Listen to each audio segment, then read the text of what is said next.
উত্তেজনা আজ কোনো সাধারণ দিন না। আজ কলকাতা জানে আজ কিছু একটা ঘটতে চলেছে। আজ বড় ম্যাচ, কলকাতা ডার্বি। সকাল থেকেই শহর বদলে যেতে শুরু করে। চায়ের দোকান বসে কথা কম, চোখের ভাষা বেশি। বাসে, ট্রামে, রাস্তায় হাঁটতে হাঁটতে সবাই যেন একই কথা ভাবছে, কিন্তু কেউ পুরোটা বলছে না। সবুজ মেরুন আর লাল হলুদ। আজ এই রঙগুলো শুধু জার্সিতে না, আজ এই রঙগুলো মানুষের রক্তে। সল্টলেক স্টেডিয়াম, সেই উত্তেজনা, সেই কলোসিয়াম আজ আর শুধু একটা স্টেডিয়াম না, আজ এটা ইতিহাসের মঞ্চ। আজ এটা আবেগের বিস্ফোরণ। চারদিকে থেকে মানুষ ঢুকছে, ঢাকের শব্দে বুক কাঁপছে, শীষের আওয়াজে বাতাস কাঁপছে। আজ এখানে কেউ একা না, আজ সবাই কারো না কারো হয়ে এসেছে। হুইসেল বাজে, আর সঙ্গে সঙ্গেই 90,000 গলা একসাথে গর্জে ওঠে। এই মুহূর্তে মাঠে থাকা 11 জন খেলোয়াড় একা না, ওদের পেছনে দাঁড়িয়ে আছে কয়েক প্রজন্মের স্মৃতি। আজ পা দৌড়চ্ছে, কিন্তু মন আরো দ্রুত।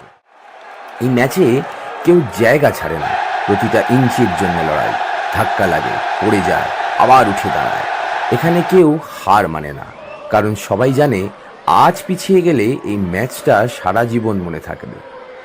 একটা সুযোগ আসে, বল এগোয়, গোল পোস্টে লাগে, 1 সেকেন্ডের জন্য পুরো স্টেডিয়াম চুপ, হৃদস্পন্দন থেমে যায়, তারপর আবার আরো জোরে।